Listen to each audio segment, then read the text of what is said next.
I have a modest proposal. I want to know what you think in a moment.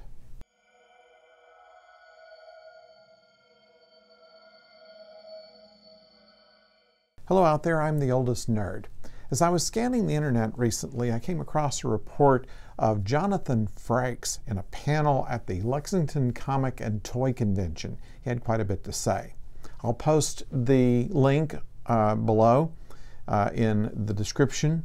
It's from trekmovie.com. In that report, he said his favorite non-TNG show was Deep Space Nine because they took chances. They weren't playing it safe and making all new territory. That's what he liked about Deep Space Nine. He said he was also a fan of Discovery, and since he's directed some of it, that's understandable. Also a fan of the J.J. Abrams films.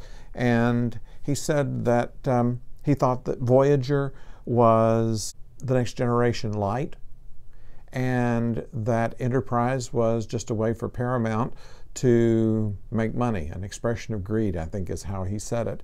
So he was not very excited about Enterprise or really about Voyager, although he did say that the acting on Voyager was done very well, that he liked the stars on Enterprise, but he thought that both of those shows were a matter of Paramount just trying to make money. Anyway, he also talked about the Quentin Tarantino movie that's been proposed. He believes that it won't happen. He thinks that, they've put together a writer's room, but that's all they've done so far, and he doesn't see that it's going to go into a full film. He says it'll never happen.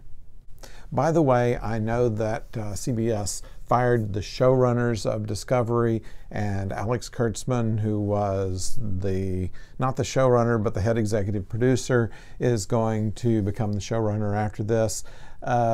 Big deal.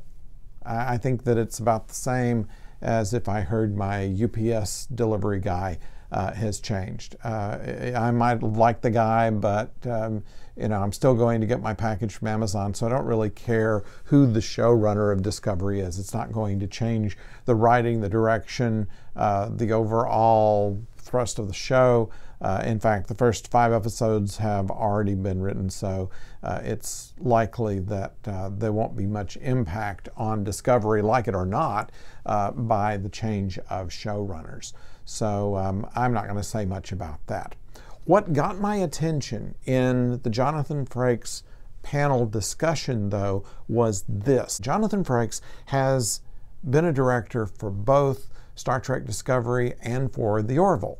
So he is intimately familiar with both programs, and what he said about the Orville is what I want to talk about.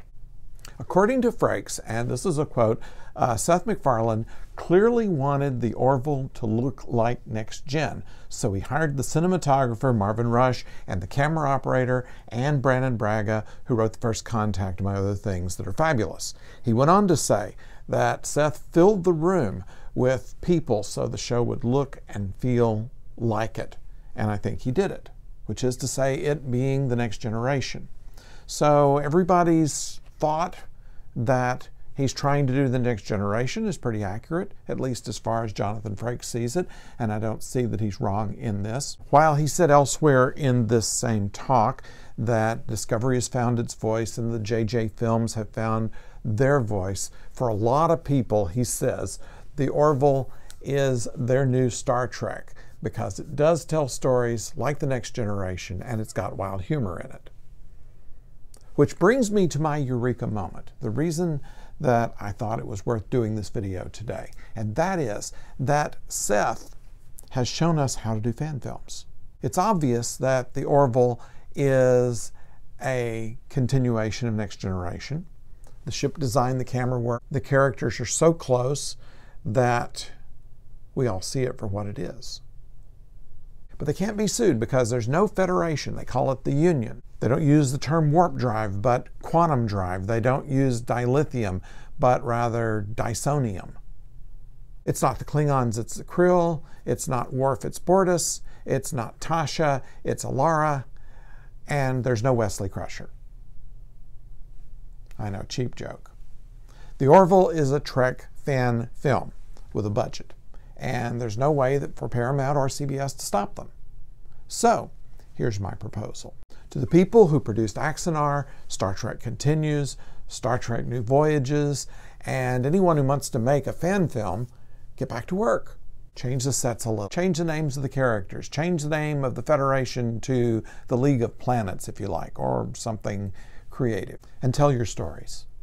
And that way you can tell Paramount and CBS to go eat cake.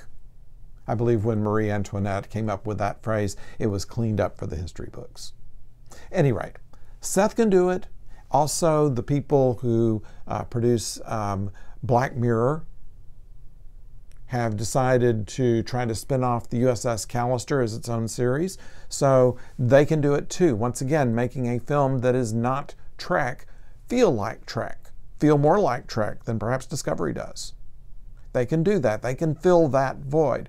Why can't fan films do that too? Why can't they hire Walter Koenig or George Takei or John Delancey, if you like, if you can make their price, and make the film? Just don't call it Star Trek. Make it look like Star Trek. Make the situations and the characters and the style look like Star Trek, but call it something else. And you can get away with it for the same reason that Windows was able to get away with basically copying Apple's operating system. When the Macintosh came out, they sued Microsoft because Windows had the same feel of the Macintosh operating system, and the court said at that time, well, you can't sue for how something feels or how something kind of looks.